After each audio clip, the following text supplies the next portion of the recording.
Berarti kita bisa melakukan maksiat tanpa dosa. Betul, itu. Gimana ini? Bisa juga itu. Saya makan ya karena jam 12 malam nanti tujuannya mau mencuri. Ingin mengisi tenaga. Mengisi tenaga supaya saya lancar nanti dikejar itu bisa lancar. Broken home, Ya. tapi di mobilnya stiker happy family. Assalamualaikum warahmatullahi wabarakatuh. Waalaikumsalam warahmatullahi wabarakatuh. Selamat datang di podcast Anti Galau, yang dimana podcast ini tuh akan menjawab pertanyaan-pertanyaan absurd dari jemaah online yang kemudian nanti akan dijawab oleh Ustadz Anti Galau, sang protektor kita ya. Oke, tanpa berlama-lama, Ustadz, nanti mungkin ke depan kita akan menjawab pertanyaan-pertanyaan dari jemaah online. Pertanyaan apapun itu nanti akan coba saya tanyakan. Alright. Dan Ustadz nanti menjawab begitu, Ustadz. Siap. Siap, Ustadz? Siap. Oke, sebelumnya perkenalkan, nama saya Naufal Trian Putra dan ini Ustadz Anti Galau, Ustadz Supi Janal Mutakin. Oke. Jadi pertanyaan galau itu. Ya, pertanyaan galau, pertanyaan anak muda, pertanyaan yang memang sebetulnya harus ada jawaban gitu. Iya. Tapi Karena setiap pertanyaan ada jawaban. ya, betul. Bisa aja jawabannya nggak tahu. Jawaban kan? Ya, betul. Iya. Iya. Oke, langsung saja kita ke pertanyaan pertama.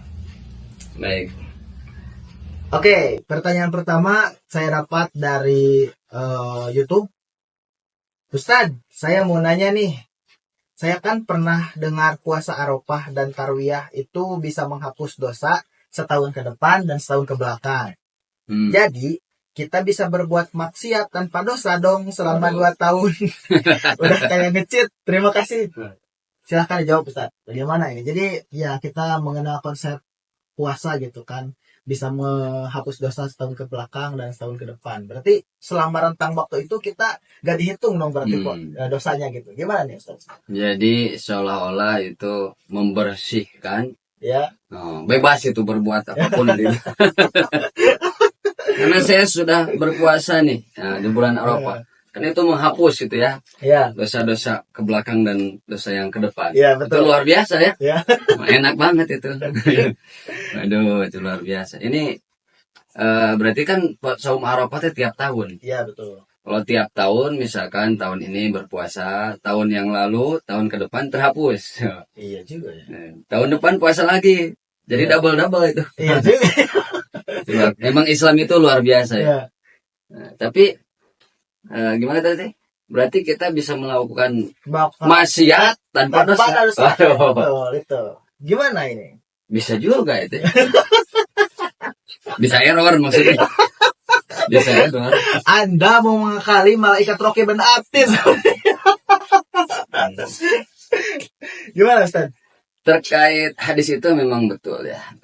Kita dicek dalam hadis. Jadi hadis itu begini kalimatnya. Dari Abu Qatadah ya, itu diriwayatkan dari Abu Qatadah, "Shaumu yaumi Arafah yukafiru sanatain." Jadi puasa di bulan Arafah itu menghapus dosa 2 tahun. Ya, 2 tahun itu madiyah wa mustaqbilah. Jadi mustaqbalah yang lalu dan yang akan datang. Luar biasa. Dosa yang lalu terhapus, dosa yang mustaqbalah itu yang di depan yang akan datang. Ya. Jadi dosa 2026 udah labas ya. Wah, ini bisa maksiat nih tanpa ditulis dosa. Ya. Nggak gitu juga itu ya. Wa shaumu asyura yukafiru sana madiyah. Nah, kalau saum asyura itu menghapus dosa yang lalu. Nah, ini hadisnya hadis sahih ini. Betul. Jadi keterangannya itu betul. Nah, cuman yang perlu diperhatikan itu adalah 1, dosa yang mana, 2, yang gimana dosanya. Ya. Terus yang berikutnya adalah pemahaman orang tentang bab dosa per dosa. Nah, karena dosa itu ada dosa yang kecil, ada dosa yang besar, berat. Ya. Dosa yang berat. Itu ya. Tapi ini luar biasa ya. Jadi jenius itu. Jenius. Berarti kita bisa bermaksiat tanpa dihitung dosa. Iya. Kalau secara logika memang ya betul. Bisa juga. Bisa juga. Bisa error. Maksudnya bisa error. Aduh, ini jadi memang pertanyaan-pertanyaan seperti ini tuh sering kali muncul gitu, karena ya hasil dari bengong atau hasil dari apa gitu kan Ustaz. Jadi banyak orang-orang yang menganggap bahwa ya bisa gitu, oh berarti bisa. Satu hari kan puasa Arafah cuma 1 hari kan Ustaz? Iya, 1 hari. Tanggal berapa? Tanggal 9. Iya. 9 Arafah. Ya. Nah, cuman memang begini. Kita tidak bisa menyalahkan yang bertanya. Karena keterangan juga sama kan. Yukafiru sanatain madiyah wa mustaqbalah. Menghapus dosa yang berlalu dan yang akan datang. Betul kan? Ya. Secara hadis betul. Cuman kalau cuman lihat secara kalimatnya saja tanpa dilihat penjelasan, nah itu yang betul-betul salah itu. Betul salah. Betul salah. Maksudnya gimana? Nah ini baru kita akan bahas. Yang dinamakan dosanya itu adalah dosa yang kecil. Gitu ya. Dosa-dosa yang ringan, contohnya misalkan ketika azan berkumandang, santai-santai, tapi tetap melakukan sholat, leha-leha, ya melakukan sholat. Terus kemudian ya dosa-dosa yang ringan lah, dosa-dosa yang belum masuk berat. Gibah apakah termasuk ringan juga? Nah, sebagian menyebutkan itu ringan. Jadi yang kemarin gibahnya tidak menimbulkan efek setelahnya, kan ada gibah yang menimbulkan efek setelahnya. Jadi benci, jadi emosi, bahkan bisa sampai pertumbuhan darah. Itu udah besar. Kalau gibah-gibah yang ringan, gitu, masuk dosa ringan. Nah, itulah dosa-dosa yang ringan itu yang terhapus. Kalau sekarang mah inilah STNK. Kan ada pemutihan. Ya. Pemutihan itu udah mirip kayak gitu lah. Kembali ke putih gitu ya. Nah, kalau untuk dosa besar itu tetap tidak bisa. Butuh taubatan nasuha. Butuh benar-benar taubat gitu ya. Taubat ya. Artinya di sini harus dipahami juga. Itu satu dulu ya. Jadi dosa yang dihapus itu adalah dosa-dosa yang ringan. Dosa-dosa yang ringan. Kalau untuk dosa berat itu butuh taubatan nasuha. Ya, meskipun di sini ada juga penjelasan dosa berat juga diampuni untuk yang berlalu. Kalau dia taubat. Nah, jadi butuh tetap taubatan nasuha. Saum Arafahnya yang benar, kemudian di sana ibadah dan taubat. Tidak sedemikian rupa, tidak seenaknya langsung dihapus putih gitu. Kalau itu juga tetap kan bayar juga kan. Pemutihan tetap bayar juga. Betul juga ya. Oke, lanjut ke pertanyaan kedua, Ustaz. Belum selesai. Belum selesai. Satu. Ada 3 poin dulu. Oke, boleh. Saya terburu-buru ini. Soalnya masih banyak pertanyaan ternyata. Jadi yang kedua itu adalah termasuk dosa besar itu seperti apa? Zina. Terus kemudian memakan harta anak yatim. Jadi ada niat betul-betul sungguh-sungguh. Betul-betul dan sungguh-sungguh kan? Betul-betul dan sungguh-sungguh. Saum Arafah. Jadi enggak melaksanakan, saya saum Arafah. Udah, niat di saum Arafah juga harus betul. Dan harus konsisten, kontinuitas. Enggak cuman hari ini, tahun ini saum Arafah, kedepannya enggak. Jadi orang yang termasuk kategori ini adalah ketika dia konsisten melakukan itu. Setiap tahun dia lakukan. Itu setiap tahun. Contoh kayak gini, orang yang sering melakukan sholat sunnah, misalkan witir, suatu saat dia tidak. Nah, ketika tidaknya melakukan witir itu sudah tercatat dia melakukan. Sudah otomatis gitu ya. Kepalanya otomatis. Itu luar biasa. Kalau dia misalkan tidak melakukannya karena bukan karena disengaja. Nah itu. Nah poin yang ketiga adalah bahwa di sini harus melihat Allah Maha Baik. Jadi kebaikan Allah dan aturan Islam itu sangat luar biasa, sehingga memberikan kesempatan. Jadi maksud di sini adalah bukan seenaknya nanti. Wah saya saum Arafah, udah saya karena udah diampuni maksiat. STMJ ya. STMJ, sholat terus maksiat jalan. Sholat terus maksiat jalan. Kan pemahamannya jadi kacau. Jadi artinya Allah menunjukkan kemahabaikan Allah. Sok kalian itu untuk bertobat, berbuat baik, ya sudah diampuni nih. Ya kayak pemutihan. Iya. Bayar, sudah diampuni nih gitu. Tapi ke depannya harus bayar gitu.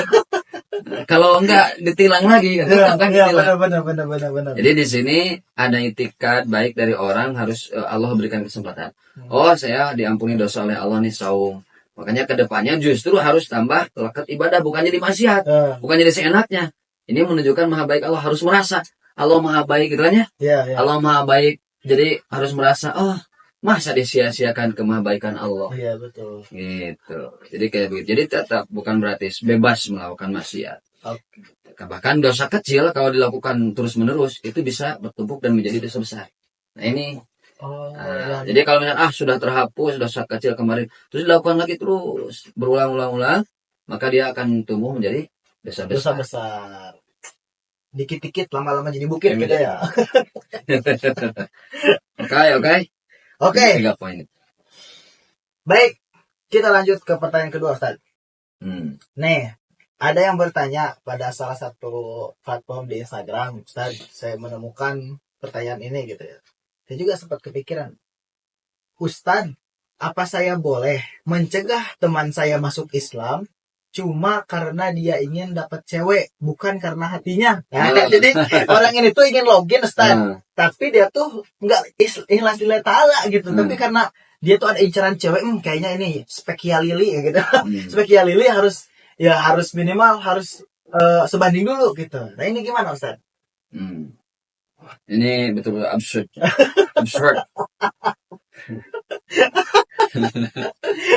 Ini mungkin saja Anda bersaksi itu bukan karena Allah gitu kan, tapi karena cewek. Itu temannya yang sotoy sebetulnya. Ya kan dia gak tahu isi hati seorang kan. Iya, benar. Tapi bisa jadi temennya curhat itu. Wah, ini ada cewek cantik nih. Waduh. Keturunan Gus gitu kan. Dia masuk Islam gara-gara ingin mendapatkan wanita itu. Temannya itu rada error. Temannya error. Wah, kamu itu jangan masuk Islam. Kalau gara-gara itu jangan masuk Islam.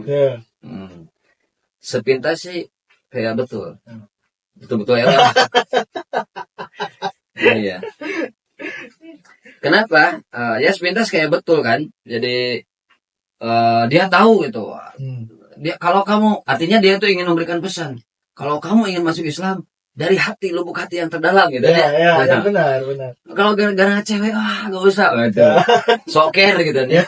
Soker gitu. Soker. Nah, lalu bagaimana nih menurut hukum? Kalau menurut hukum sebetulnya ini tidak boleh. Karena tidak boleh itu menurut hukum adalah orang bebas, dia entah itu niat apapun, dia ingin memeluk agama apapun ya silahkan. Ada kebebasan beragama kan. Dalam hak-hak itu dalam undang-undang juga ada ya. Hak kebebasan beragama, tidak ada paksaan. Apalagi di Islam, la ikroha fiddin sudah jelas. Tidak ada paksaan dalam agama. Ya, tidak ada paksaan. Jadi dia mau masuk Islam gara-gara pengen dapatin ceweknya, ya gak masalah. Itu terserah dia kan. No. Atau bisa jadi si temennya itu juga senang sama yang incerannya itu. Oh iya, bisa jadi. Kalau dia merasa saingan gitu. Saingan kan. Bahaya. Kalau ini login ini bahaya nih. Inceran saya bisa gawat. Iya, benar.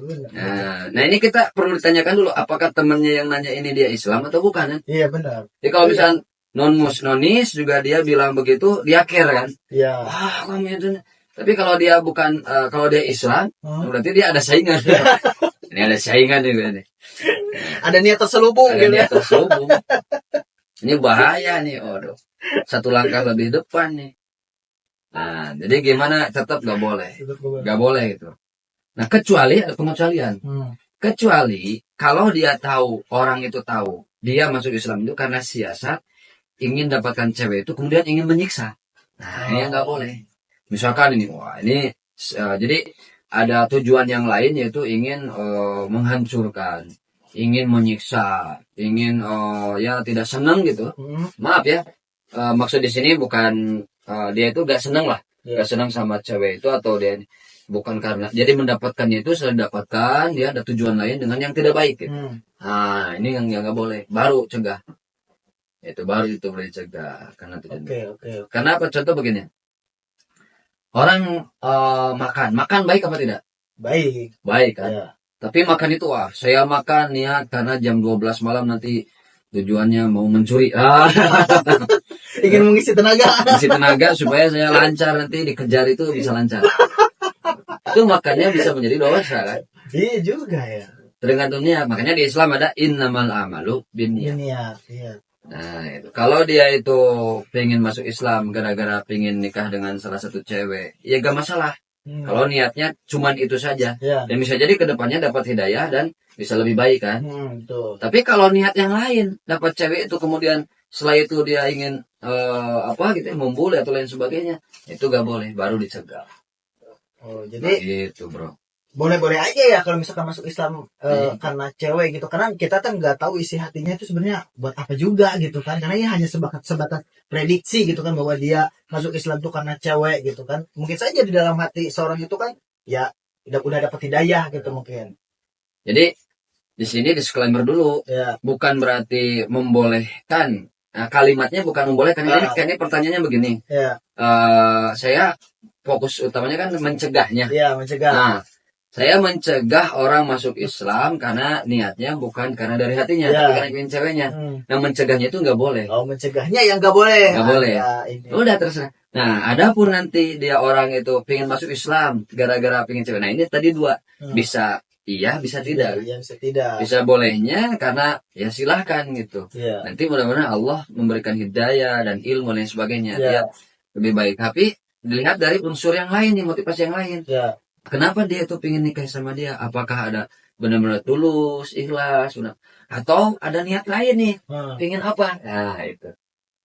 Gitu. Jadi tetap inti utamanya adalah masuk Islam karena harus ikhlas betul. Harus betul-betul niat karena memang tercerahkan, dapat hidayah dan masuk Islam. Iya.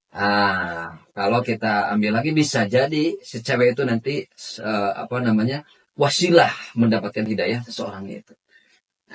Gitu ya. Oke, lanjut Ustaz. Kita ke pertanyaan terakhir. Ini ada pertanyaan yang saya langsung bacakan aja ya Ustaz ya. Iya.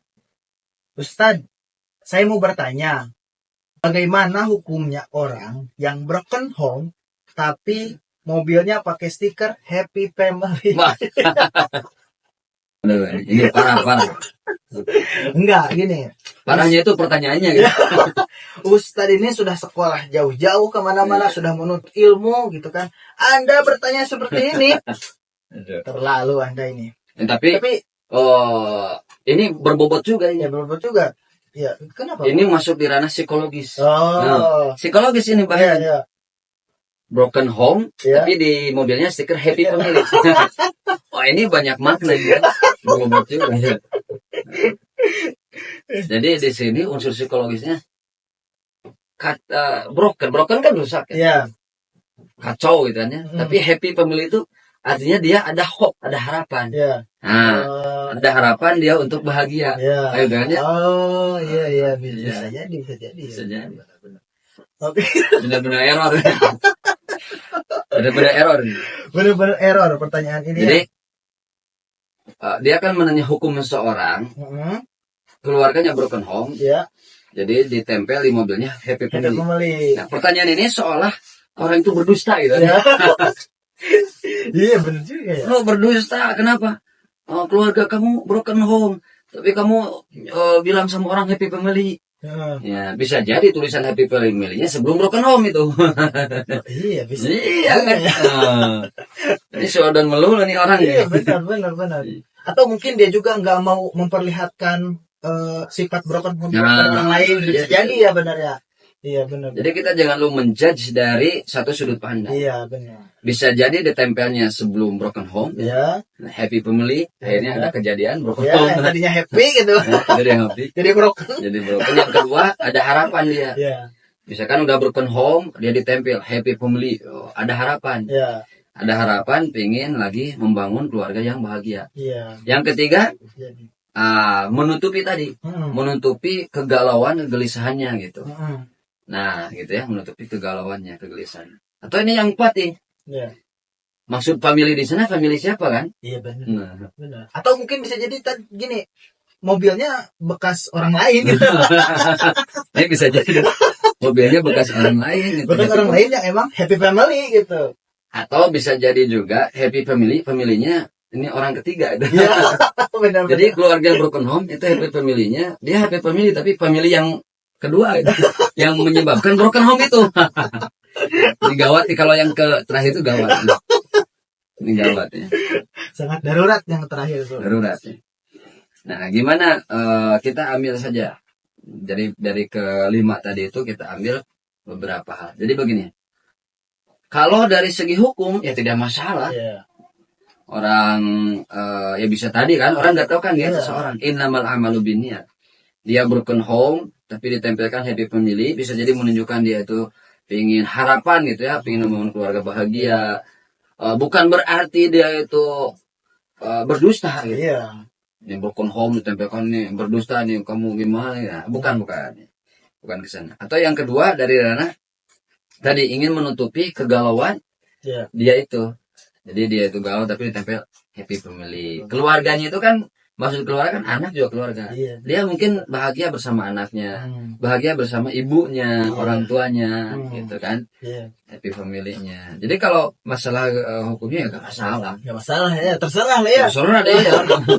Nah, mobil-mobil dia gitu kan. Sekarang kalau tempel broken home, broken family ya, itu tambah kacau, tambah error. Ini ada itikat baik kan, happy Iya. family, oh itikat baik. Biar kelihatan di luarnya juga, oh ini keluarga baik-baik aja berarti Iya. gitu ya. Kondisinya gitu, Iya. keluarganya udah jelas broken home. Iya, iya benar juga. Kondisinya, ini keluarganya broken home gimana ini? Keluarganya broken home terus dia baik ya gitu. Ya. Jadi inti di sini jangan lu suudon ya sama orang lain. Don, Anda. Anda jangan lu suudon karena pernyataan begitu. Dilihat dulu apa motif di balik hal dia seperti itu. Ada banyak motif gitu. Oke. Hmm. Oke. Terima kasih Ustadz sudah menjawab pertanyaan-pertanyaan absurd dari teman-teman online dari jamaah online kita. Dan untuk jamaah online kita, kalau mau Anda ada pertanyaan untuk Ustadz, pertanyaan apapun nanti kita akan coba jawab. Kalau komen saja di video ini. Anda mau bertanya apa, kita jawab. Oke, terima kasih. Sekian podcast bersama Ustadz Anti Galau. Podcast Anti Galau kali ini. Jangan galau. Jangan galau. Apalagi Ustadz? Jangan galau. Ingat Allah Maha Baik. Terima kasih. Assalamualaikum warahmatullahi wabarakatuh. Waalaikumsalam warahmatullahi wabarakatuh.